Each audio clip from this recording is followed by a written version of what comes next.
Welcome to Bloody Good Horror, covering the best and worst of the horror genre since Halloween 2007.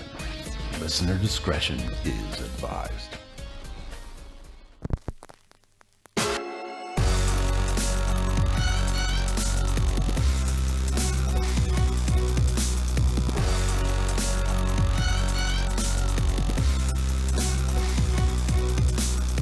Hello everybody and welcome to another stupendous, exciting episode of Bloody Good Horror. My name's Eric and I'll be your host for this evening, where we will be discussing Ouija, Origins of Weevil.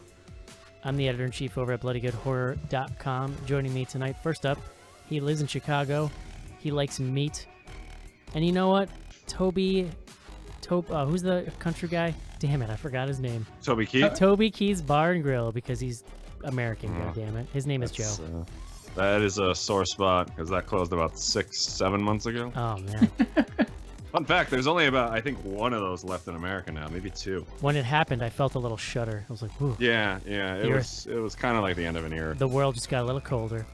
Next up on the show, she's a millennial, which means, are you drinking out of a mason jar?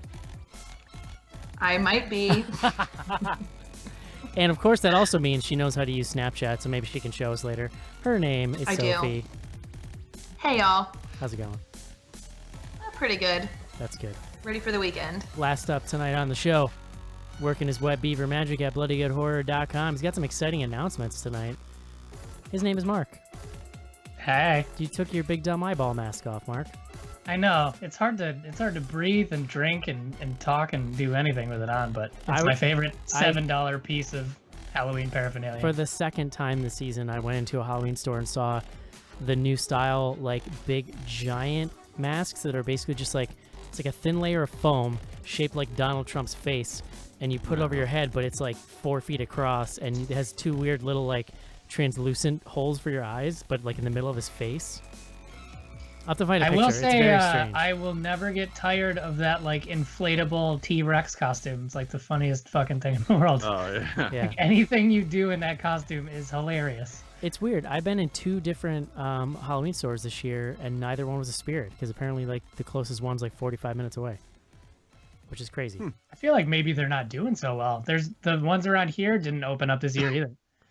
I saw one in Brooklyn a couple weeks ago and thought of you, Eric, but they weren't open. It was very early in the morning. Like, we have some other stores, but they're just weird brands I've never heard of. I think ours is Halloween City, which is like the Party City version of that. I don't know if we have a Spirit around here. Oh God, what did you just send, Joe? Did you face swap? Is that your daughter with me? You like that? It's messed up. You like what you see? Every face swap that anyone does that has me in it, it doesn't matter who the other person is, they look like a sex offender. Yeah, it's pretty great. I don't know what that's like. I have all of us in there, but by far yours are always the funniest. That is hilarious. Creepy. But yeah, I actually, for the first time in years, got to do a fun Halloween thing this weekend. I went to the drive-in in just outside of Boston to see Halloween, the original Halloween, on the outdoor screen there. It was pretty exciting. Freddy Krueger. It was great. The leaves were falling. It got cold that night. It was like really windy, so all the trees were like blowing around. It was like, it was perfect Halloween boner time. Was it cold out? Because we've got one around here. It's been like cold. It was cold, but it was just warm enough to where like our body heat kept the car temperature like okay. So it was a lot of fun. Although literally as the credits started in the beginning, I got like a work text on a Saturday night with like some bullshit I had to deal with, and my blood pressure like immediately shot through the roof. Yeah, that'll do it. Yeah, but no, it was a lot of fun. Drive-ins are cool. They had a beer garden. So you can awesome. like sit in between movies around barrels of fire and drink beers and stuff. So that's kind of cool. Oh, that's really cool. Yeah, the one near us, there's a few in like Chicago, but the one that we go to, you can bring like booze and food and everything into. The other one kind of like you like have to buy their food. So I mean, you're not supposed to, but you know, like let's be honest here. Yeah, this one, it's the McHenry Drive-In outside of Chicago. They're like super family friendly, and they say like, yeah, just bring your food, or we have food here. Alcohol's fine. Like, that's good. awesome. And this Sounds place like a nice family affair. This place claims that they are like America's most beloved drive-in or something, and I was just like, That seems like an awful tall claim to be making, but okay. Isn't the most beloved drive-in the only one within driving distance of your house, wherever you live? Isn't that usually how that is? Yeah. Anyway. I beloved it because it's the only one. That was exciting. Has anyone else partaken in any spooky fun time? I've done 2 haunted houses. Wow. Everybody all at once. Sophie, you go. And now nobody. So I did Eastern State Penitentiary in Philly, nice. which was pretty great. And then I also did Penhurst Asylum outside of Philly, which was very overwhelming. Did you ever do that one, Joe, or was it not around when you lived out here? No, we only did the Eastern State, and we did that when I was still living in like Jersey. We drove out. Yeah. Which one? That was the one actually where like zombies and stuff would stop and tell me to go fuck myself because I was wearing a Mets hat. Which one that'll happen. Which one had David Pumpkins? That's all I want to know. Unfortunately, neither. Sorry, David. The Penhurst Asylum was a little bit. It like got to be way too much for me. It was 3 different houses, and the last one was not really people jumping out, but it was all very physically disorienting. So we spent about 5 minutes just walking through. Total smoke that you couldn't see and strobe lights with like very loud, low sounds, and that was very unpleasant. Yeah, I'm not into like haunted houses. Like I don't like I think I could get into something more like a haunted hayride, which is kind of spooky atmosphere. But like people up in my personal space trying to scare me is like not at all my idea of a fun time. Yeah, and I don't like people touching me. I'm anti that. We went to one in upstate New York, like just outside the city, like maybe an hour north, where you actually got a golf cart and drove around in that. That's like on the side of a giant hill. And like people just ran out and chased you and stuff. That seems dangerous. That sounds awesome. Oh, it was completely dangerous. The light on the thing only worked when you pushed the gas. And when they set you up, they're like, yeah, don't take like a hard right because you can fall off the side of the cliff. And people have, so don't do that. That seems so dangerous. Completely. Literally just the excitement of being in a golf cart makes it dangerous because you're just like, whoopee. I was fired up. I'm like, I don't even need people to jump out. I just want to drive around a golf cart. I think the last time I went to a haunted house was a couple of years ago, and it was a pretty lame haunted house. But for whatever reason, the like 20 people that were in the same group as me were just like fucking super freaked out. It was like the world's lamest, least scary haunted house, but somehow everyone ended up huddled behind me as I looked around corners and like led the way through the whole thing. So that must have been you guys on the Molly? That must have been some group you were with, Mark, if you were the tough guy. If I was the alpha male of the pack leading everyone to safety. Good times. You know, I'm just glad I got to do like something Halloween-y. The sad realization when I really think back on it is like it's been years since I was able to like slow life down enough to do something fun on Halloween. You know what I mean? You don't ever go to a pumpkin patch? No, pick a pumpkin? It's been years, I'm telling you. I did 2 years ago when we were in the house for the first time.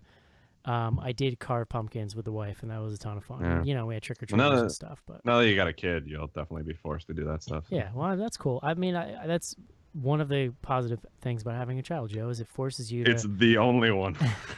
Forces you to have to, like, you know, get back into fun kid stuff. It's cool. Smile every once in a while. Yeah. Don't even get me started, Joe. I have not slept in like weeks, and it's taking its toll on me. I'm aware. I believe we warned you. Yeah. Guys, be honest. Is it possible to have a child and not drink coffee? I mean, it's a coffee and whiskey, really. It's like you got to have the daytime and the nighttime. I think at a certain age, you stop. I gave up coffee like a few months ago.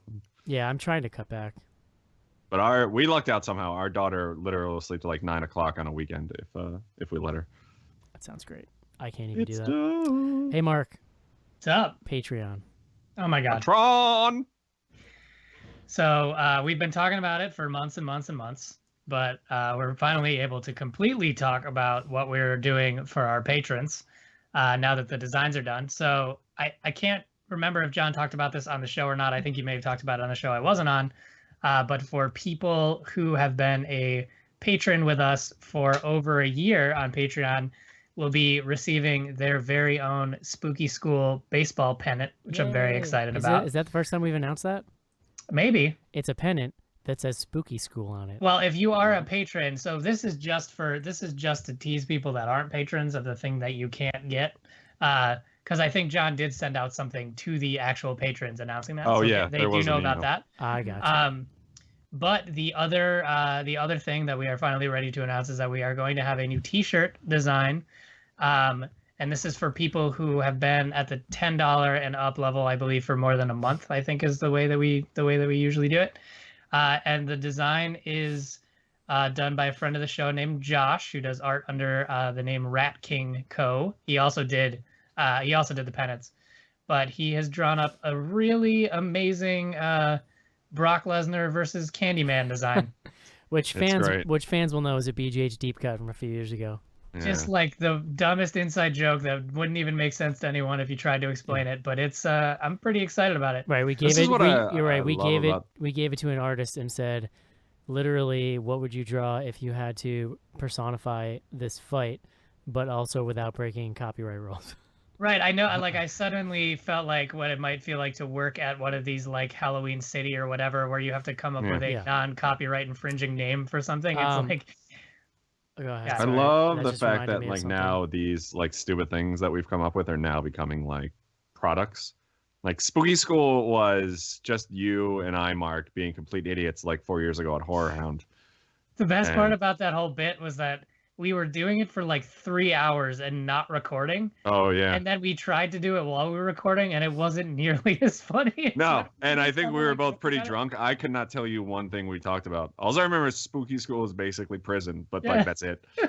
But it went on for 3 hours. Just 3 hours talking about how shitty and terrifying and horrible Yeah. Spooky School is. Mark, you Really just funny. you just reminded me in this Halloween stores, and they have purge masks, and they're called Eradicate Election Mask. But they have like Oh literally my the gosh. full on. Yeah, you there you do. go. They had more. They had like 4 or 5 of them. I actually, when I was It's great. the most Halloweeny thing that I've done is kind of go on a jaunt through the local costume store, and there was a bunch of people specifically in there looking for purge stuff, so that was kind of interesting. Yeah. Were they Australian? Because that's a warning sign. If you're gonna do purge this year, you got to go with the Christmas lights. Or, like you have to have some kind of LED light accompaniment. Oh. Yeah. Well, just to, Miley so to Cyrus. cut off the previous train of thought, Patreons are getting a bunch of cool shit. So thank you guys for supporting us. And that's the idea that if you support us at that level, you will get, this won't be the end of it. It's like you'll get periodic stuff every time we do merch. You will get that stuff, and we want to, use that as motivation to just keep coming up with cool stuff for you guys. Yes, and if you are a patron, you can expect to get an email from us if you haven't already to give us your T-shirt size. Yes, Mhm. please And do your that. home address. Please do They that. will be ASAP. It will help us. What's up? I said, please do that ASAP. It will help us get them out to you faster. For sure. They are, so these are coming in black. This first run is for the black T-shirt people out there, and then we will most likely be selling them on TeePublic, possibly in some other colors, but that's not going to be until way after we mail this first run of shirts out. So, we wanted to get everything done before Halloween, but obviously life kind of got in the way. So we're gonna order them soon, and you should expect those sometime around the holiday season, and we'll kind of keep you posted on that through Patreon. And if you are not currently a patron, you can go to patreon.com/bloodygoodhorror and learn more. Or as Tyler Perry would say, the Hurliday season. Hurrah. Oh, I cannot wait for this weekend. Next I'm week, so baby. excited. I love that we're taking such a momentous episode as 399 to do Yeah. Tyler Perry's Boo.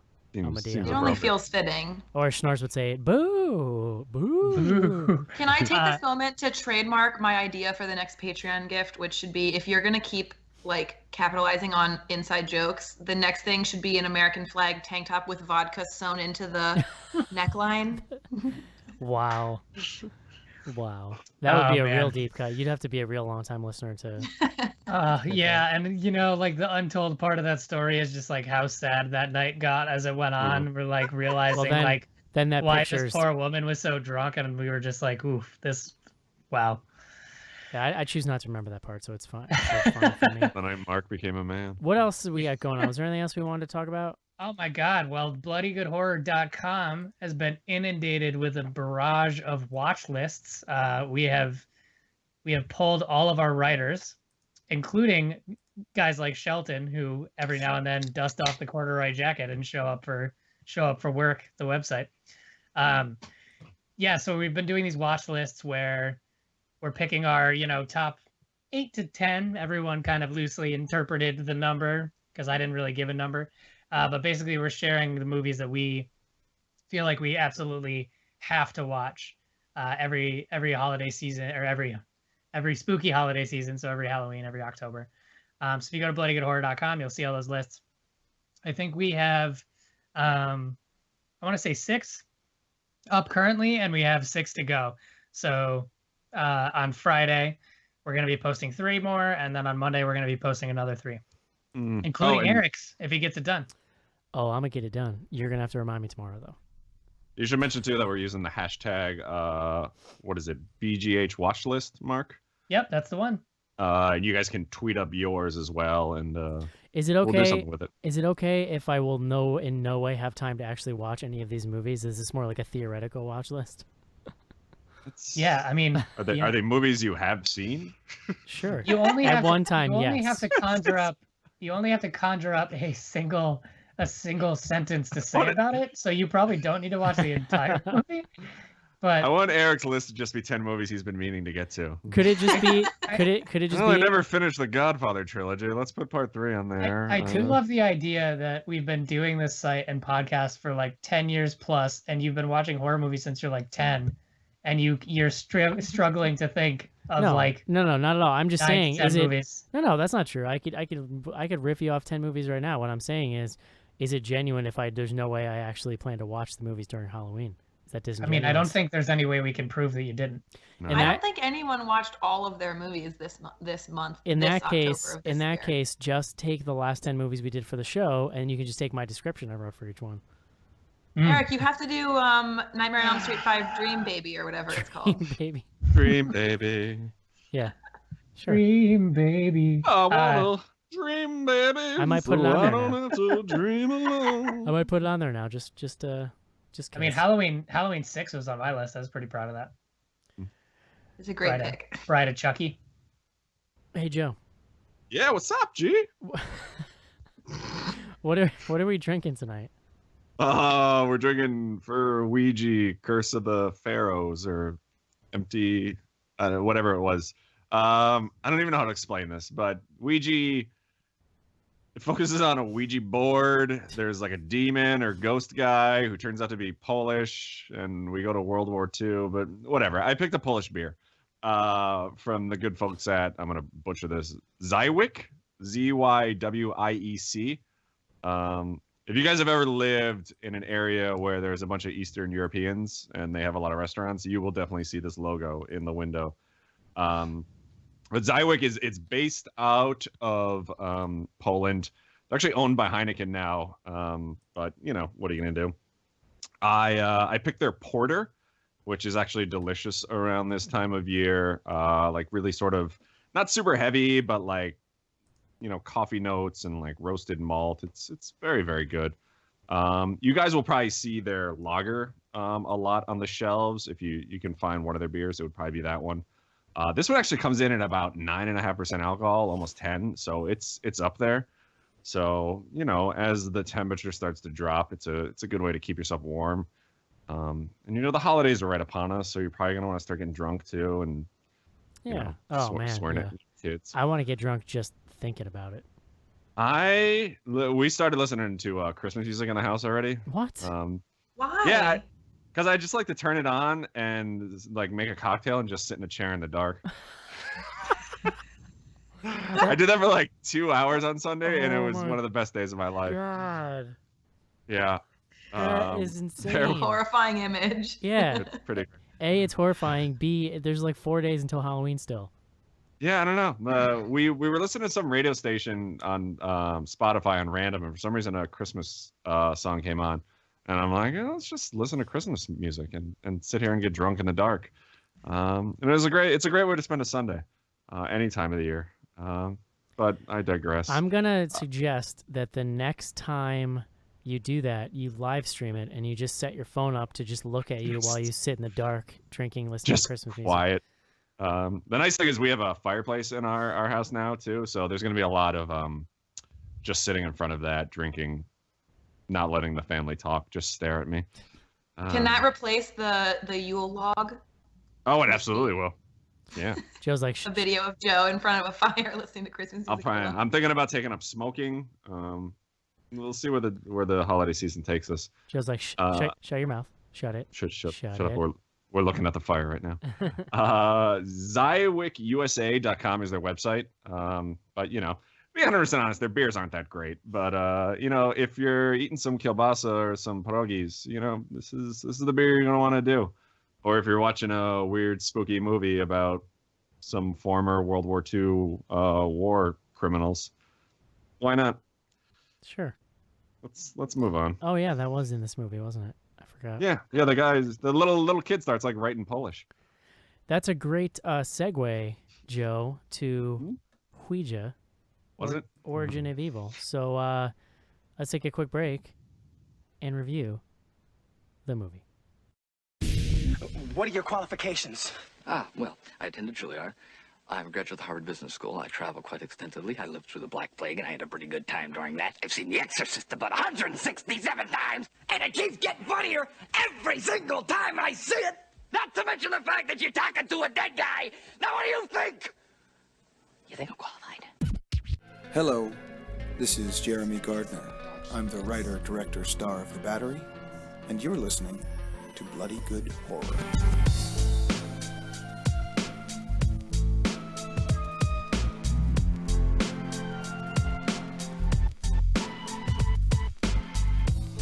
This is it, Jennifer.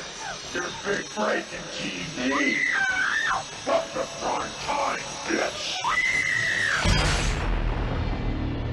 Main feature.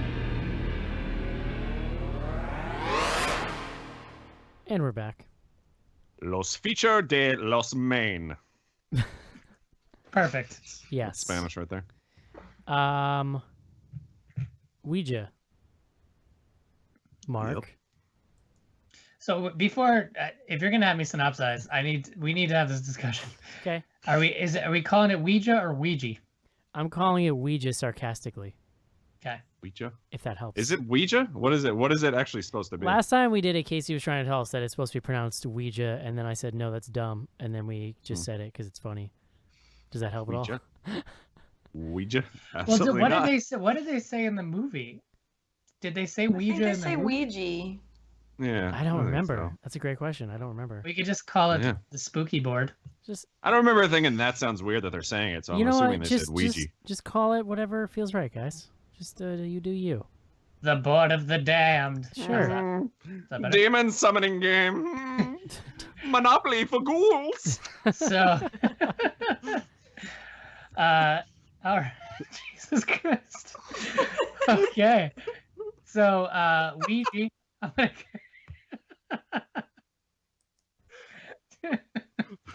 Okay. So, Ouija: Origin of Evil is a we can argue a somewhat direct or indirect prequel to the previous Ouija film, which I believe came out 3 years ago. Mm-hmm. And this one takes place in the late 60s, if I remember correctly. And the story centers around a mother, Alice, played by Elizabeth Reeser of Twilight fame, I'm told, and she's been on Mad Men and Easy and a bunch of other shows. Oh, the mother. Yeah, was it? You broke Wow. Dawn. I'm blanking on what I remembered her. Sorry, go ahead. On Mad Men, Yeah. wasn't she didn't he have an affair with her? Like for I You gotta can look pretty her up. much I guess literally that it couldn't wasn't tell one you. of the main actresses, and she was on Mad Men that he had. It's an so affair with. funny. It's so funny because I kind of liked this movie, but then today when I went to go look stuff up for the show, and I'm like, what movie did we do for the show? And literally, could I not even remember the name? But I was blanking on like anything that happened in it. Well, there you go. So, anyways. Oh, okay, This is gonna be sorry. our best She was episode on. ever. She was on Grey's Anatomy. That's where I knew her from. Oh, thank God. Okay, so it revolves around a mother and her two daughters. And she works as a medium, but you come to find out that it's kind of a sham they have set up. I thought it was kind of clever how they did it. You know, they had like all these like little things under the table and like magnets and all these different ways to basically con people into thinking, you know, that they're communicating with their loved ones. And one of the daughters brings up the brilliant idea that perhaps they should incorporate a Ouija board into their act, because their little shop there is not doing so well, and they kind of need ways to spice it up to continue to get money out of people. So they bring in a Ouija board, and things are going pretty excellently to start. People are coming and being very impressed by it and leaving very moved. The youngest daughter actually stays at a school for a little while and kind of helps with this, partially because she has this kind of gift where, in, you know, as you're starting to get into the more supernatural events of the movie, she's kind of in tune with all that stuff, which is pretty common in movies like this, where, you know, the youngest kid or a younger kid is sort of in tune with everything that's going on. And a lot of this movie kind of deals with how the family deals with the grief of losing the father of the family. So a lot of time is spent trying to communicate with him. And, you know, in general spooky movie fashion, they end up communicating with people from beyond that are not the father. And you kind of, it unfolds this series of events where you sort of learn who these people are that they're communicating with, what the deal with the house is. And obviously there's lots of spookiness along the way. Spooky. Yeah, we can get into kind of like the end game, so to speak. Monopoly for ghouls. Monopoly for ghouls. Shoots and ladders for the damned. They played in spooky school. Hey, Joe, did you sir. see the original Ouija? I did not. And that was kind of my question for you guys when we were emailing back and forth. Like, did I miss anything? No, because it was set having in not seen the modern. It original. was set in modern day. We can get into it. Supposedly, there's like a little tacked on thing that ties us in, but nothing in the actual movie would have. Don't say supposedly. I saw it. To say, do you think Sophie was lying? Supposedly, someone. I heard a rumor. I was on all those millennial drugs, and I just don't remember. She was Sounds like Snapchatting. She wasn't even bullshit. looking at the screen. And non-Molly. Anyway, so no, you didn't, Joe, is the answer to that. I did not. But I actually enjoyed this a decent amount. I wouldn't say it was, you know, my favorite movie of the year or like blew me away in any means, but I thought the setting was really well done. You know, I don't like when, I don't know if you can call this like a period piece, but like movies that are set like in a distant, not so distant past, kind of like beat you over the head with like, oh, this is the 80s, this is the 60s. I think it works a lot better when they just kind of, you know, put you there and don't, you know, shove it down your throat. So I thought they did a really good job with that in this. And I also thought like all the actors were really good. Like I really liked the mom. I thought she, you know, played the role of like, you know, concerned single parent, but still, you know, they obviously have like a non-traditional business going on in their house, but still tries to kind of keep these kids grounded. Like I thought she played that really well. I mean, the little girl, a lot of this movie can hinge on her, because if she's obnoxious and you don't really care about her, like, you know, kind of blows the whole thing away. But I thought she did really well. And yeah, I mean, overall, I thought this was, you know, a decent movie to see around this time of year. Sophie. Yeah, I mean, so I did see the original, but honestly don't remember very much about it other than that I really, really hated it. So I remember seeing trailers for this, the first couple. I was really, really agitated that they were going to do another one because the first one was so bad. And then the more press and trailers that came out, the more that I kind of got interested because it looked like they were going a very, very different direction. And it feels like one of the rare cases where the studio got feedback on the first movie not being good and fixed it. I feel like it didn't necessarily need to be tied to the first movie. It didn't really feel like it was until the post-credit sequence, which was definitely a thing and actually happened. But yeah, I think we talked about it over email. I really appreciated that they didn't overdo a lot of the scary stuff. So a lot of the way that the younger daughter looks when she gets possessed or whatever is happening is pretty minimal. They aren't doing a ton of weird effects to make her look scary. And I thought that made it significantly more effective. Mm-hmm. Mark. Yeah, the first one, I have seen the first one, and I'm pretty sure I was on that show. wasn't horrible, and if I remember, there was a couple kind of unique. It was almost more like a slasher, like because it revolved around a group of friends that were all being. I was very surprised that there was a lot of deaths in that movie because typically in these like PG-13 ghost movies, not a lot of people die. It was it was like a slasher movie with the Ouija board. Right, and I mean, that was one of the things I guess I sort of appreciated about it. That said, it wasn't a very good or even memorable movie, really. And I thought this was really just kind of better in every way. I agree with Joe that it's a good watch for this time of year, especially being kind of a throwback. You know, there's even some like thrown in, we can talk about it, but there's some thrown in like film grain and stuff in there. And I think just like getting rid of all of the kind of modern trappings just makes it like a fun little ghost story going on. I agree that the acting's good. The scares are pretty decent. It does get a little wacky towards the end, but one of the things I did appreciate, and Sophie kind of mentioned it already, is that like the scares and the makeup and the special effects work are not super overdone, which is super important to just make it.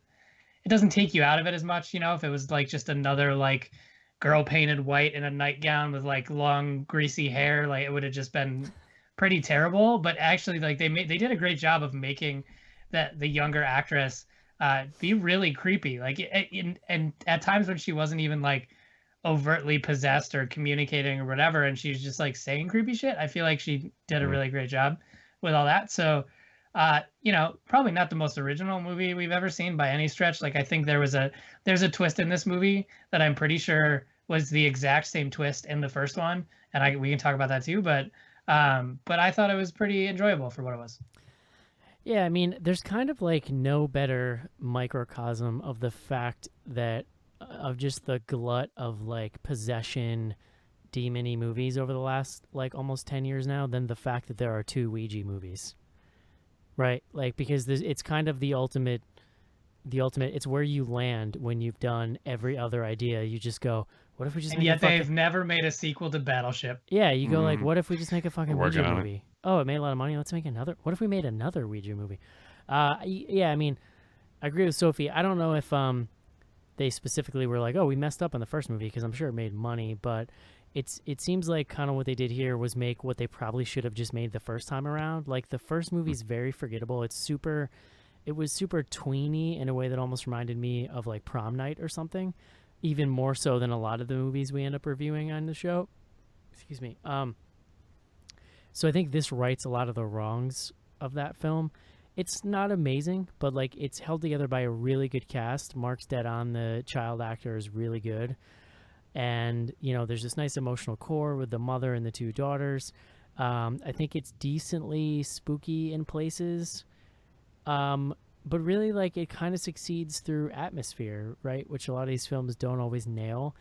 I think that it commits to the period thing in a way that's kind of neat. Like they're so good about it's. We were joking over email. It's like a really funny contrast to last week's episode where we're talking about the Phantasm Ravager people, like getting like scissors, safety scissors, and like cutting holes in Reggie Bannister's like pants and then singeing them a little bit. Whereas in this film, it's like, and I get it, it's a money thing, but like top to bottom, the bands they're listening to, the TV on in the background, the like decorations, the clothing, the cars, like you just really feel like you're in the 60s, and that really helps kind of get you into the story. And it's kind of relative, like the time period influences the story and the characters too. You know what I mean? It's not just window dressing. Because they're in this very conservative time. They go to this Catholic school. The principal's a priest. So that stuff all like factors in. The guy, he was an 80s actor. What's that guy's name? He was Elliot from E.T. Yes. Wasn't he? There was something else he was in that I've been trying to. He was in Suicide Kings. I don't know if you ever saw that movie. No, I'm trying to think. He wasn't. Good. He wasn't in The Outsiders, was he? I don't believe so. Oh, everyone was in The Outsiders. Yeah, right. Wasn't every 80s actor in The Outsiders? So I don't know. It's ultimately, I'm not gonna lie, like it's pretty forgettable. I'm already like searching for what happened. It was like 4 days ago, and I'm losing a lot of it. But I think the other thing that it does is, with its ending, it kind of goes there in a way that I wasn't expecting. It gets pretty batshit, and we can talk about it. But it goes for a sort of like way more shocking ending than I would have expected. Yeah. Yeah, is like cool. almost to its detriment at a point, but I agree that it makes it stand out a lot more. Also, we should say too, so this was directed by Mike Flanagan, who directed Oculus and Hush. And I haven't seen Hush. I don't know if any of you guys have seen it, but obviously we did Oculus for the show, and I thought Oculus was pretty good. Like Oculus kind of occupies this same Didn't we watch space. Hush for the show? I think we did an episode on that, didn't we? Yeah, we did. I wasn't. Mark I Yeah, was maybe not. you went on that. Mark I was missed not. it. Yeah. It was good. Um, Yeah, we liked it. Because then he came Yeah. on next show and he bragged about the 4 signs that he knows. Mm. Oh yeah, that's right. Sausage, diarrhea, Yep. platypus. Word. So so you know, Platypus diarrhea. so we should Can say you use that. all those in a sentence? Yeah, sausage, platypus, diarrhea. That platypus ate some sausage and has diarrhea. That's right. Minus all those things. I did get someone to teach me I do whatever the fuck I want at some point, because that's an important sentence to be able to say. But anyways, Mike Flanagan.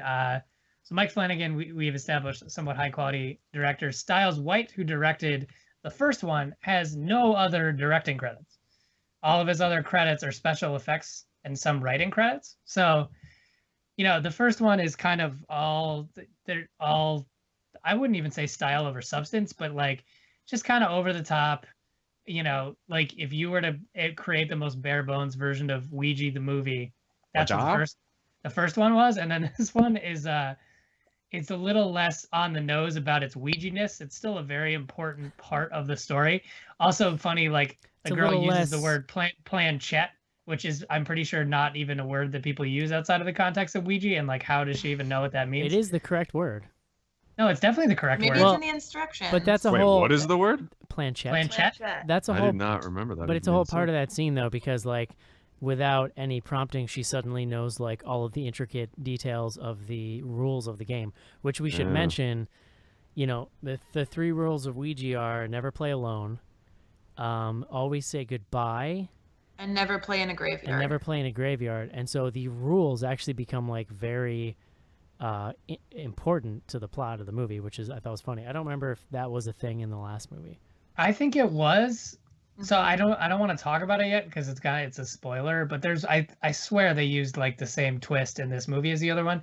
The other thing too is they seem to always violate the never play alone rule, which was not the almost rule that immediately. It happens within, you know, they pretty much get it and the mother just starts using it. Yeah, it's like never play alone. Let's play alone. So it's kind of a weird thing. I did like, so this was I did like how this, we had this long discussion. I think we talked about it on the show a little bit, but you know, we have a Slack for any of you that use Slack at work or whatever, where we kind of keep in contact with all of our writers and have discussions. And we were having discussions about, you know, the role religion plays in these movies, in these type of spiritual movies. I think this occupied a pretty cool space. Like, oh my God, was it The Last Exorcism? Was that the found footage movie that I'm thinking of? Yeah, Louisiana. Yeah, so it occupied this similar space where it's like, it starts off like, oh, this is totally a hoax or whatever, and then kind of gets into some spooky sort of spiritual stuff, and I really like that. Like, I think it's kind of a, obviously, again, not the most original because I just named another movie that did the exact same thing, but it just gives this movie a little bit more of a grounding in reality, I think, to start, and it focuses on, you know, the family, which I think makes this really important. I think one of the things that's missing from the first Oculus and some of these other kind of like spooky PG-13 movies is they forget to have like a fully fleshed out story and characters that are involved in this. And I think that's actually a thing that makes this, to me, like just far more watchable and far more enjoyable, is that there's actually a pretty decent story behind the whole thing. Yeah. Well, and I think it's interesting that you point out that the guy that directed the first one did a lot. He said he did special effects stuff before. Yeah. Yep. Because I feel like I said, I do not remember a lot of the first movie.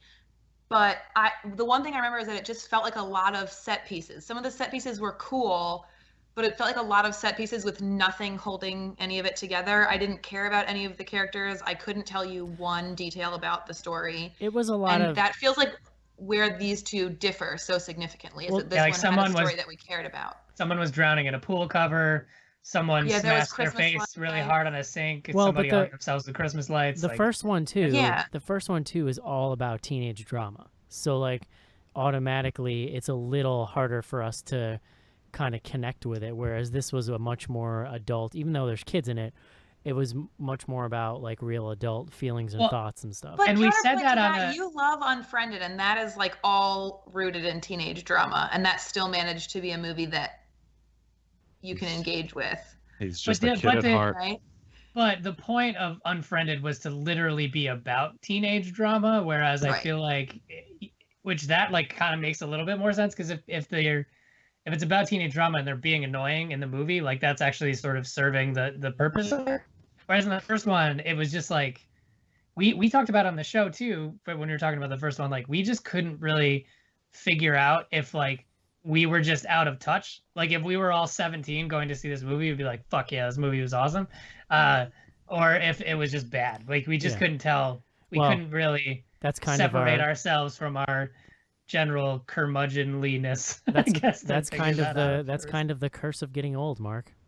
Yeah, that's true. I used to be with it, and then they changed what it is. Exactly. Oh man. Yeah. So you brought up the priest in this, and I actually really like what they did with that character. Like, just kind of made him this level. He didn't really swing to like super over the top, like come in and try and do like a exorcism right away, or like I thought sorry, I'm rambling. Or the fact that he's running this school, or like he's the principal, he didn't automatically start like beating Jesus down these girls' throats like when they were having problems. Like, I thought they made him really like relatable and likable, which I think is interesting that they don't do a lot, especially with anyone from like the church in movies like this. It's very rare to have a movie like this where the priest plays a role of just kind of being an advisor to the family, or just being like a confidant, rather than being the person who barges in at the end and saves everything. Exactly. Yeah. And I thought that was actually a really cool. I don't know if "cool" is the right word, but I just thought that was a reasonably cool. Yes, it was really rad. I would like I thought it was a reasonably unique way to draw that character out that made this movie, I think, a little better for it. I would like to point out, though, that I think this is pretty heavily getting an advantage from low expectations. Oh, I think absolutely. that the first one was so forgettable that we didn't expect much for this, and then about a week before we started seeing early reviews, and I know I saw people being like, hey, this is actually pretty good. And like, it's pretty decently entertaining, but in like a month, if you put this in a lineup with any other film like it, there's no way I'm going to be able to pick the plot out. You know what I mean? No. And that's what I'm saying. Like, I don't like when we do our top 10 at the end of the year, like, I don't think this would make it, but I think you're 100% right. Like, it was kind of a pleasant surprise. And I think the trailer doesn't really do this movie justice, because you kind of walk in just expecting to see a bunch of weird jump scares and like crazy shit happening after they start using a Ouija board. And there's a lot more to the story than that, which I think makes it more interesting when you sit down and actually watch it. Mm-hmm. And there's actually not that many jump scares in this, if you think about it, for a movie that's like so much about, like, there are some, there's like all those, they're looking through the planchette scenes because they can kind of see, at least the youngest daughter can sort of see some of these ghosts or spirits through the planchette. Oh, that's the little thing? That's the planchette? Yeah, that's the I didn't realize. The Kate Blanchett. Yeah. I had a question about that, because in the first movie, they make a point of explaining why they're looking through it. Like, one of them says, oh yeah, and if you look through it, you can see things. And in this movie, they just kind of jump to like, it doesn't make any sense why the daughter would do that in the first place. I just thought she was like was a little weird kid. Yeah, I mean, you can sort of explain away a lot of the plot holes in this by the fact that like she's been communicating with these demons, so they could just be like, pick it up and look through it. Sure. And we would never know, you know? I did think that it's like a lot of the reason why this movie does have creepy moments is because of this little girl actress. Like, she's really good, and she's creepy. Yeah, she was great. Like, she's really good at being unsettling, which I mean that as a compliment. The scene where she's describing to the boyfriend what it feels like to be choked to death, which was in one of the trailers. It was in the trailers, it was in one of them. Yeah. They showed it. They didn't show like her full description. But it was a very long. Yeah, it was a very long description, and I was like, man, she is like really going through the whole thing. It's a pretty intense. It's just, I think, when we say like there's not going to be memorable scenes, I feel like that's actually a pretty memorable scene in this movie that I will remember. The other thing I thought was really cool. So to kind of like bring it into like the middle of the film, like basically they think that she's talking to their dead father. The mother thinks that the little girl is talking to her dead father, and the little girl thinks that too. The older daughter sees that it's like something really weird is going on, because the younger sister's been doing some weird shit to her. So she goes and talks to the priest. She brings the priest some writings that were like in Polish that the little girl did, and the priest has them translated by a Polish like nun. It's actually kind of like involved the whole plot thing, but they come to this realization. Well, we have to send it to the Polish embassy and wait a couple weeks. They come to this realization that I actually thought was really neat, which is that she's being tricked by a demon who is like cold reading, or using like cold reading techniques where you just say shit that is like generic and people buy into it. Like the idea that the demon was doing that to them to convince them that it was the father. It actually turns out that the demons were like there while the family lived there, so they know things about the family. So that's how the demon was able to convince the little girl that it was the father. Yeah. But there's something really funny interesting I thought about the idea that the demon was tricking them into thinking it was the father, and they legit believed it. Yeah. Well, which again, I think goes back to what we were talking about, where I think this is like a little more well thought out than I think any of us expected this movie to be. Like, sure, they easily could have been like, all right, we're using a Ouija board. It brought demons in the house. Now all this shit's happening. But like, the fact that they kind of had that whole backstory, I thought was impressive for a movie like this. Mm-hmm. Yeah, and there's not, until the very end, really, when you're thinking about just the demons, it's not super clear. Really, even in the end, if that there's like one demon, there's a lot of things going on. It's sort of like there's not like one big bad guy in this, which I think made it interesting. It just kind of made you sort of hang on and try to figure out what the hell is actually happening. Which I thought was a pretty good way to draw you through the whole thing. It starts with one thing. So, can we talk spoilers a little bit? Yeah, why don't you try to explain the cluster F that is the last part of the third act? Oh, Christ. Good luck. Yeah, so I don't know why when John is gone, this falls on me because I'm always so bad at it. But so as things are kind of as things are kind of going on, one of the things that happens, I guess, sort of midway through the movie, is that they're about to lose their house, and the daughter finds, through the help of whatever spirit is talking to her in the house, finds just a big old bag of money hidden in a crack in the wall, or hidden in like a hole back in the wall. So you kind of know that there's something going on in the basement. If they originally, family thought, oh, maybe like the father stashed the money away, whatever. So they're able to stay in the house, and then after the scene where the youngest daughter is describing to the oldest daughter's boyfriend what it's like to be choked to death, she leads him down into the basement to kind of find more stuff down in that hole. And I believe that's when a skull appears in that hole. And there was also, at some point, I think they also found like a kit that had all these sort of tools in it. I can't remember if that was in the hole or not. Well, yeah, that was after they kind of found out that there was this doctor that was performing stuff in the basement. Right.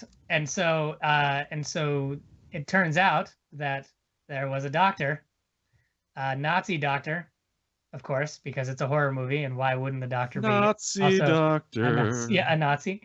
And then he was performing experiments on all of these people, and he has like all of their IDs and presumably, has all of their belongings or whatever, and have been stashing the bodies in this hole in the wall. So you kind of get this, actually what I thought was a pretty cool shot of like zooming into the hole and you seeing all these skeletons.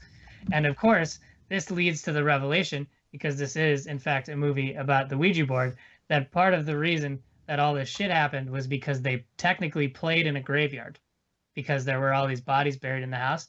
Now, I think I did not piece that together, Mark. Thank you. Neither did I. It's a really they quick literally throw said off. it. They said I can remember the line now that you're saying it. No, it's a really quick throw off line where they're like, "We played in a graveyard." So two things about that. One, we've already established that her house is a graveyard or something. She says we were living in a. It's not that explicit.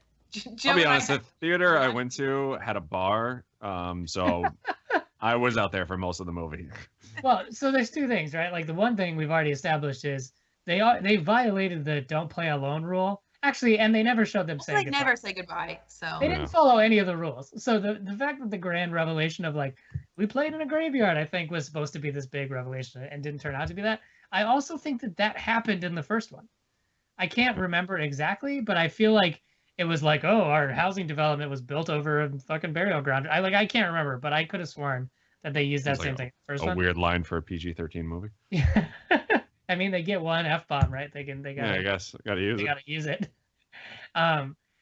So, you know, and that leads to this kind of insane series of events where basically like they're trying, I can't even remember like what they're trying to do. I think they're just trying to like stop the daughter, and like the demons are like trying to fucking kill everybody. Well, so I really she can't goes remember. into the. They can't find her. She goes into like goes through like the ventilation duct into the room where like these experiments were going on.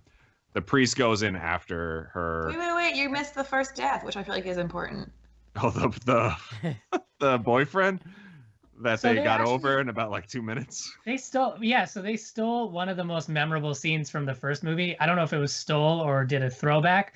Like within the first 5 minutes of the first movie, you're like, I think it's a girl, but someone is, you get this like shot of this stairwell in the house, and a body just like gets thrown over it and is like hung by Christmas lights. And it's one of the most memorable things from the first movie. And they rehash it in this movie, but in this case, it's the boyfriend who has been a character throughout the entire movie. And he just kind of disappears upstairs, and all of a sudden, just out of nowhere, you see him like thrown over the balcony, just hanging there. And yeah, like we said, like the girl who was his girlfriend, who was the oldest daughter.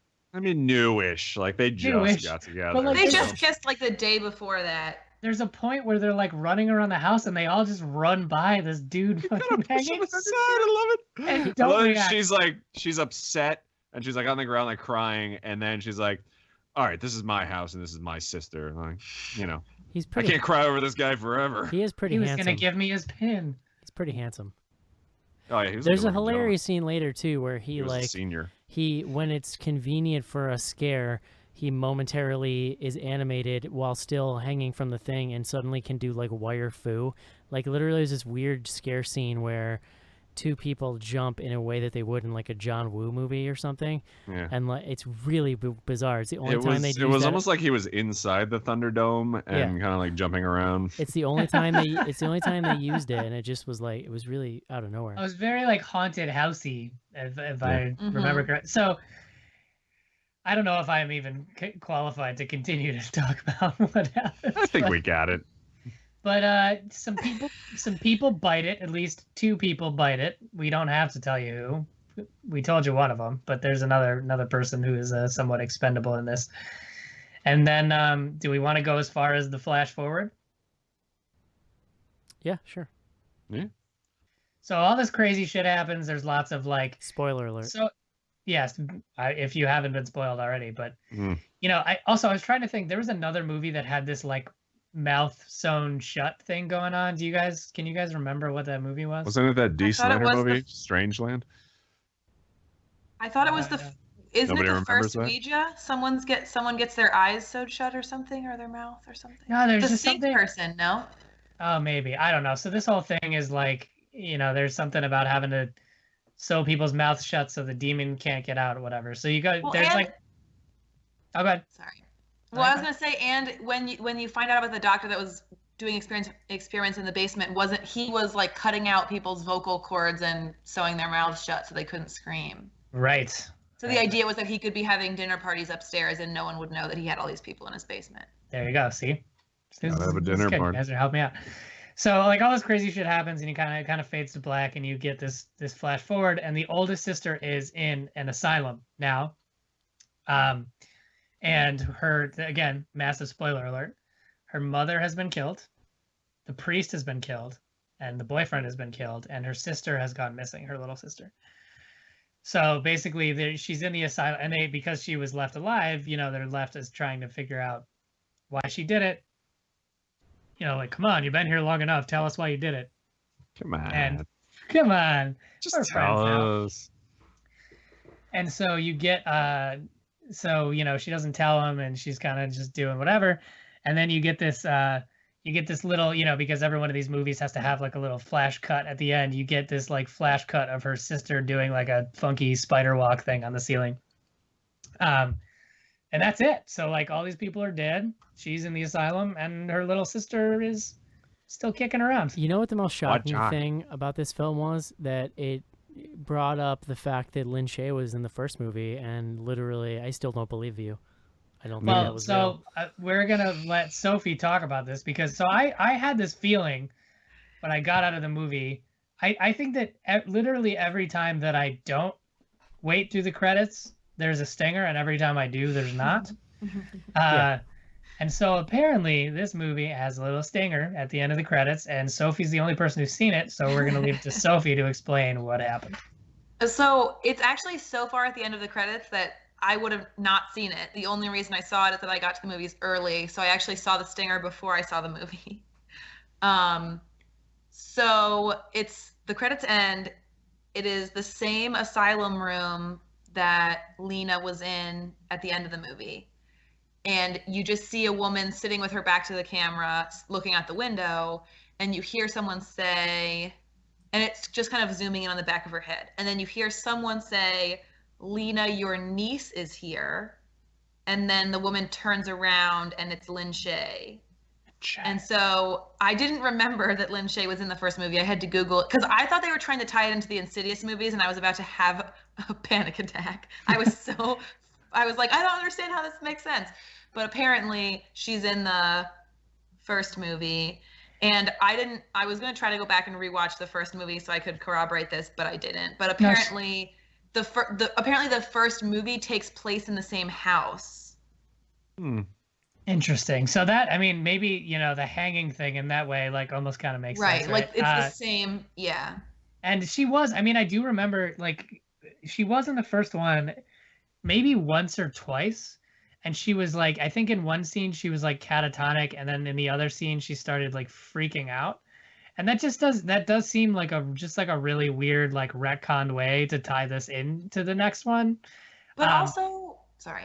I was just gonna say, like the Lin Shaye thing in particular, she's so kind of synonymous, at least to modern fans, with the Insidious series now, that it is really weird. Like, it's very, I didn't see it, right? So I can't speak to it, but just seeing her in a movie, like, she just seems like, it would seem like this is an Insidious movie, because that's how she's known to a lot of modern fans. So it is this, like, weird cognitive dissonance of, like, okay, Lin Shaye's in this movie, but this is not an Insidious movie. It's Like, why? Right? Why would you cast her? Mm-hmm. It's weird. But also, if it's her niece, it's also why. I assume that means Doris wasn't gone. It's also why. Who gives a shit? That's actually an interesting. If it's her niece, then it's her little, because both of her parents are dead. It's her, like, possessed little sister's kid. Yeah, which means I really feel like I need to go back and watch the first. I don't think I would enjoy rewatching the first one, but I would be interested to see what they were trying to do with that, with trying to tie them together. I'm guessing that somebody out there for everybody. Yeah, this stinger was just a thread, right? Like just a thread to connect the two. I don't think that there was anything thoughtful enough in the first one to like even be logically tied back to this. Yeah, that would be my guess. Or they're gonna make another one to tell the middle years. Oh, I hope they don't. How she like meets a boy and falls in love, and they have a kid, and then she kills him. All right, guys. Because it's like a mindfuck. Sorry. Go ahead. Why do ghouls suddenly appear? Nazi doctor, why are you so mad? All right, guys. Would you recommend this movie, Joe? Yeah. I don't know if you need to see it in the theater, but it's worth a watch. Sophie? I would agree with Joe. Mark? Probably a good date movie if you're a normie. Otherwise, I don't know if I would go see it in theaters, but it was fine. I did see this with my wife, and she enjoyed it quite a bit. I was gonna say no, but Mark might be onto something with the date movie thing. But I'm still gonna say no. Actually, never mind. I don't know, man. I'm always onto something. You know what? I'm at the point where being better than I expected is not really good enough for me anymore. I have standards, Joe. So, no, you don't. So I don't know. Just don't watch this. Who gives a shit? Who cares? That's my review. All right, guys. It's going to do it for Ouija. Let's take a quick break and do some fan mail. 10 years ago, Halloween, evil had a shape. Terror had a night. And now he's back. 6 bodies, Sheriff, that's what I've seen. I tell you, Michael Myers is here in this town. Halloween 4, the return of Michael Myers. He's come home to kill. Halloween 4, rated R. Starts Friday, October 21st at theaters everywhere. Hi, my name is Quinn Lord, and I am from Trick or Treat. And you are listening to Bloody Good Horror.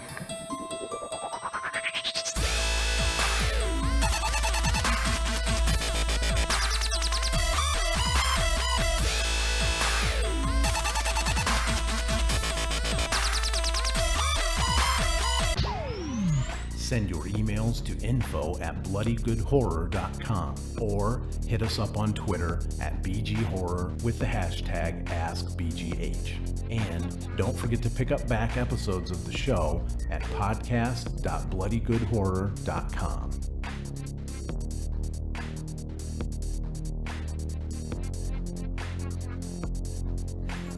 And we are back.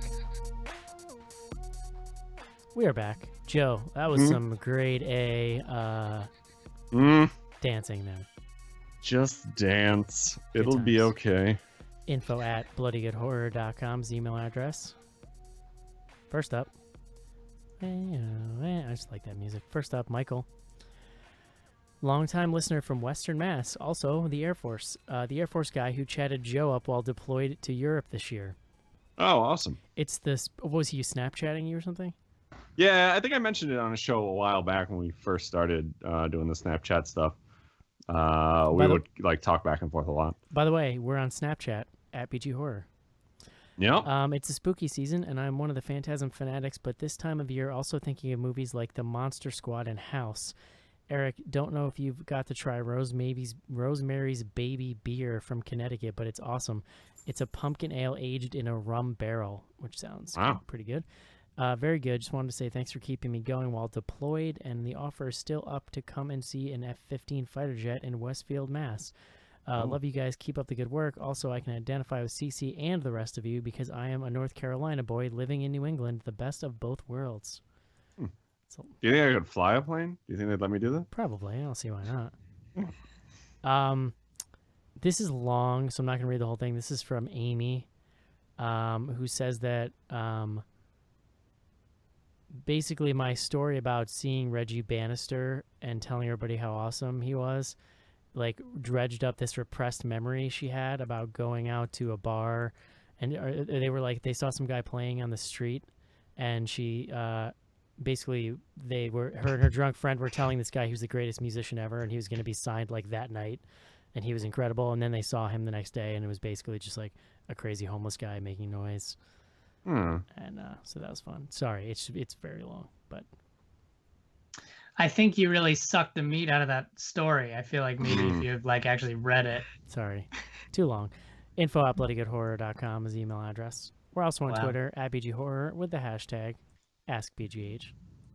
Sure, and before I do this, I need to point out that I missed my duties. There's a movie guide for this Ouija movie. Go ahead and read it. All right. So for those of you who are new to the show, welcome. Also, movieguide.org is our favorite website that tells us all of the objectionable things that happen in the movies we watch and love. So, Ouija Origin of Evil features heavy use of witchcraft. Several scenes include seances. A Ouija game is used to summon demonic spirits, which possess a girl and kill people. A girl prays to her dead father. Praying to God is mentioned. Heaven is mentioned. John verb 4:1 is quoted. Girls attend a Catholic school. A priest investigates a girl's possession, though demons win in the end. Total of 9 obscenities and profanities. A girl is possessed by a demon in such a way that it brings physical pain. A girl describes vividly what it's like to be strangled. A story is told about people being chained down and having their tongues cut out. A room full of skeletons is found hidden behind a wall. Demons possess. They hyphenated the word possess, so it's posses. I don't know why. Demon posses. Demons posses several people. A teenage boy is hung. Hello. A man threatens to kill with a knife. A demon makes a boy shoot himself with a rock in a slingshot. Also, probably one of the best scenes in that movie, I thought. Really creepy. I don't know. Don't want to mess with demon posses, man. That's how they get you. You can walk right up and grab him by the posse. I just love the old school mischief of a dude. Jesus. That's topical. The old school mischief of a kid having a slingshot on the playground. Very Bart Simpson. Sure. Super. Yeah. A girl chains her mother down and tries to kill her with a knife. A girl tries to kill her younger sister. Daughter stabs her mother and kills her. Some teenagers add alcohol to coffee when they drink. A line mentions hitting a bottle. Some children make fun of a little girl at school. A woman takes advantage of people by tricking them into thinking they can communicate with the dead family members through a seance. A teenage girl sneaks out of the house at night to go to a party. By the way, I gotta mention, are you done, Mark? Yeah. There's like a hilariously quaint scene. It's just kind of like the 60s-ness of it, where the girl sneaks out of her bedroom. She goes over to her friend's house, and her and like it's like 3 girls and 1 guy drink like a tiny bit of alcohol and are playing the Ouija board in the bedroom, and the mom walks in and proceeds to have a reaction as if she just caught them in like an anal gangbang. It's hilarious. It's it's so hilariously 60s, like, but she just like literally, and then they talk to the mom, and it's like they have done the worst thing ever because they had a drink and played with the Ouija board in the dark.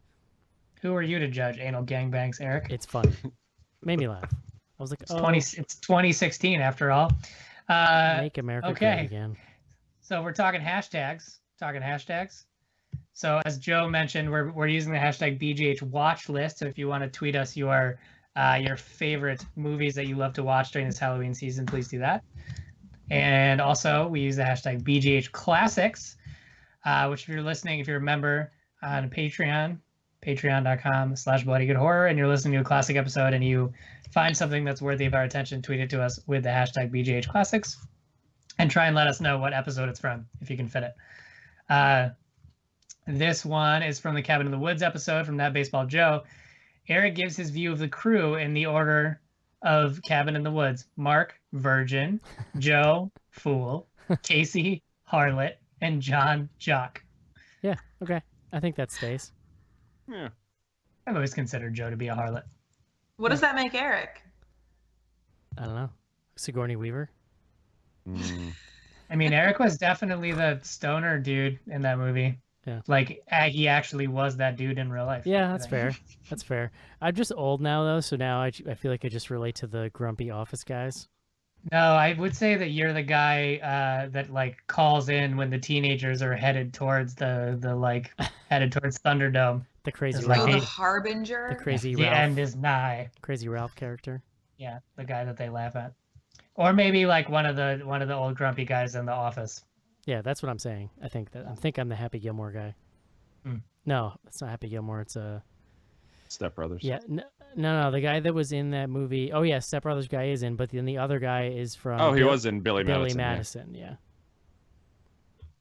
Okay, so also we use the hashtag AskBGH. So if you have any questions to ask us on the show, usually we'll tweet out a couple hours beforehand, and we'll read your questions on the show, assuming they're not majorly offensive.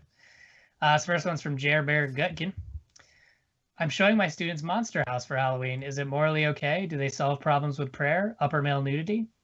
I feel like Monster House was one of the first ones we read from Movie Guide. They, in fact, do not solve problems with prayer, so watch out for that.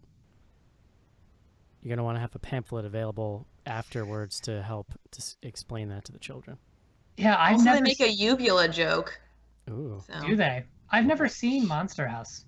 Oh, really? I've seen pieces of it. It's fun. I'd probably like it. It's cute. It's delightful. Seems up my alley. Yeah. Next one is from Stout 114. Nostalgia chirping on some old classics this week. Does Joe have any fresh thoughts on Taylor Swift? Nothing's changed. I can still do without her. Okay.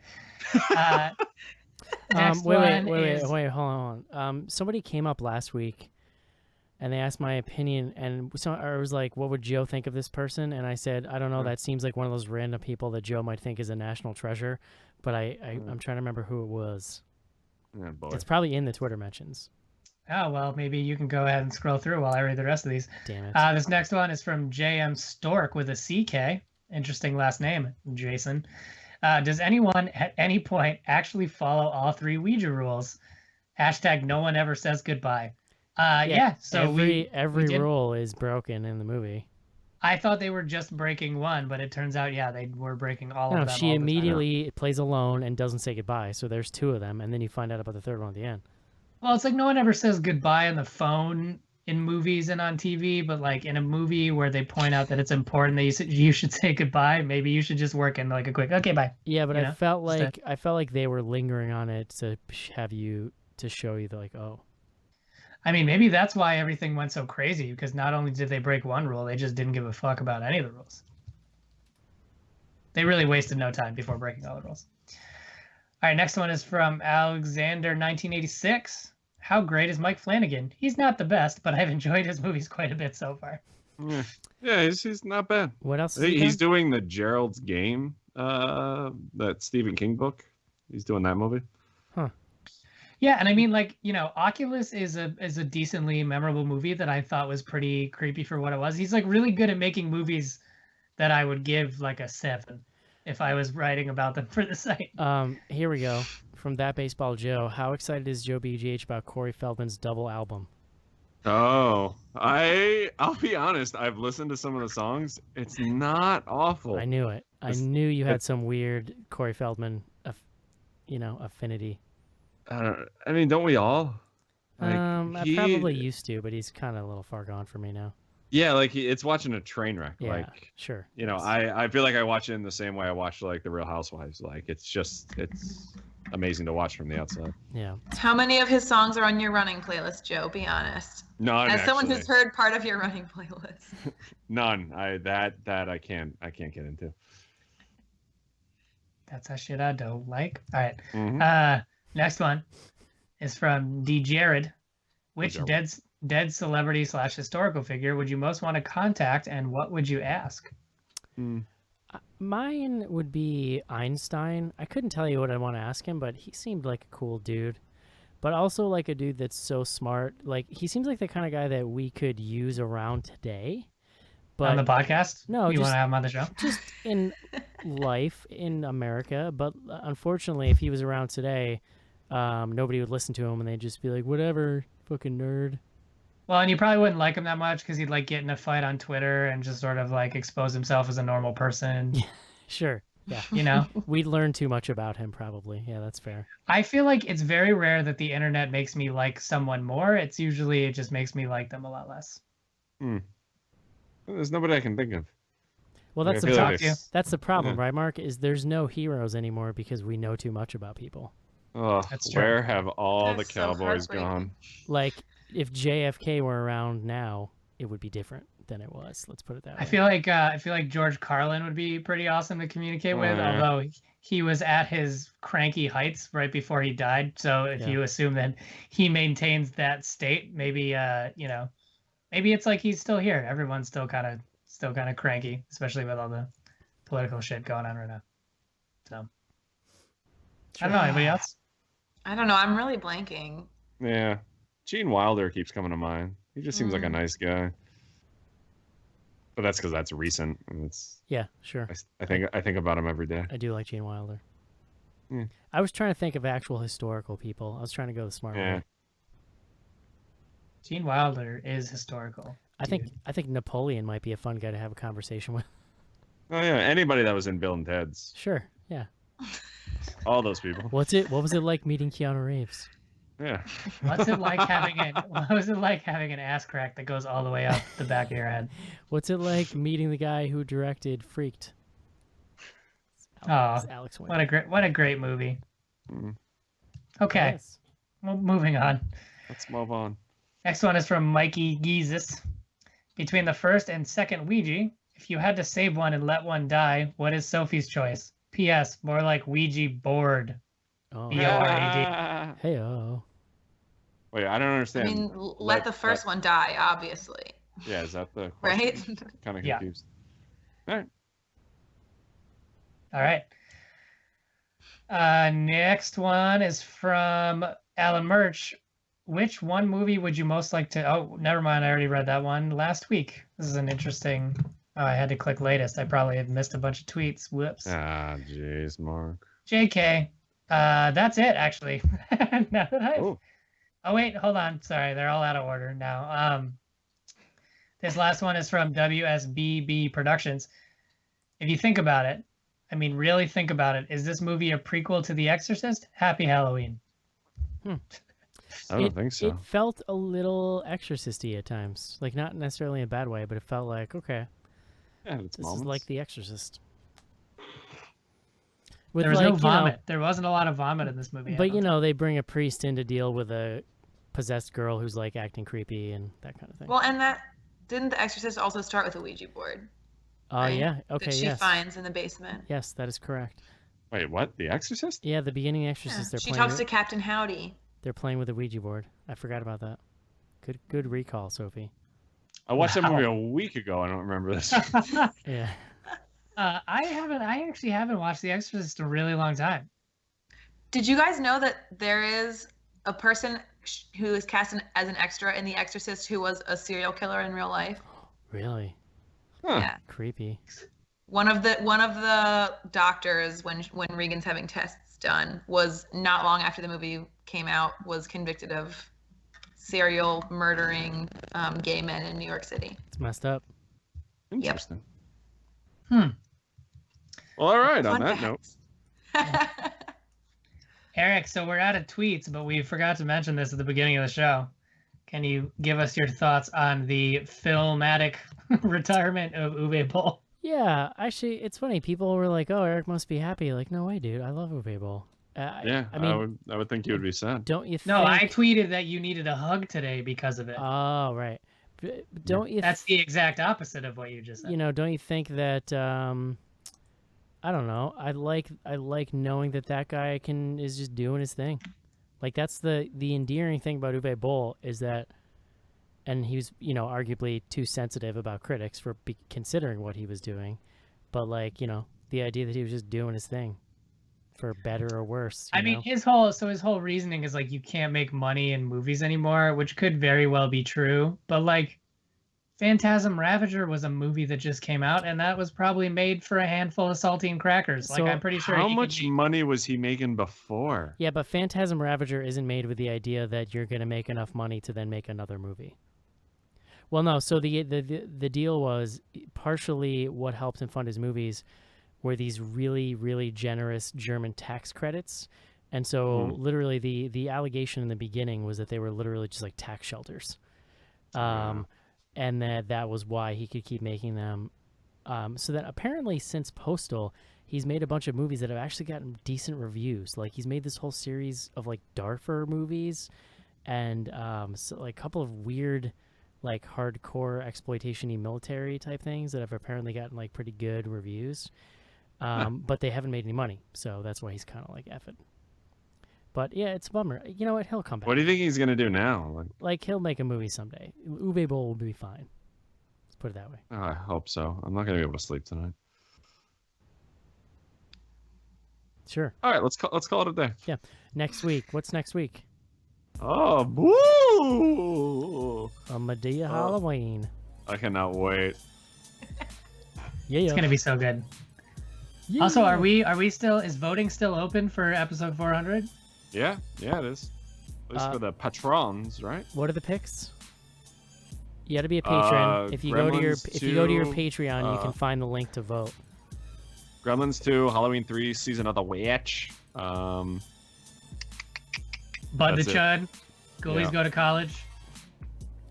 And there's one more I'm forgetting. Yeah, about. as of the last time I looked, Halloween 3 was way ahead. What was John's pick? It's funny, actually. No, we're not. Stupid, we're probably. hiding what the picks are until the pick is selected. Oh, well, we just rattled them off. No, we're hiding whose pick was who picked who what. Oh. Yes, to avoid the popularity contest, because then we know you just win, Joe. Well, I think mine's pretty obvious. Yeah. Mark, you missed the tweet about somebody saying that Joe and Sophie were their favorite combination on the show. And then they said hashtag Sojo. Sojo. Okay. which I really Wait, like. really? Where is that? I don't see know. that. I saw it somewhere. Maybe it wasn't hashtagged. Yeah, I don't think it was. I just saw it. Maybe as I well. just saw the email that I got in my inbox from it. Gotta use those hashtags, friends. Hashtag Get ask up on it. BGH next week. Boo a Medea Halloween. Everybody have a safe and wonderful holiday, however you may choose to recognize it. But don't give out toothbrushes because nobody likes that. Have fun. Ennui. Have fun and send Joe Snapchats at BG Horror. We are on Snapchat. Check that out. Yeah. Yeah, we are. Is that still going strong, Joe? Yeah, absolutely. Awesome. All I right, wore guys. a cowboy hat today. Thank you for joining us. Hope you enjoyed our review of Ouija Origin of Evil, and we'll talk to you next week. Adios. Keep it sleazy. Goodbye, everyone. Bye-bye.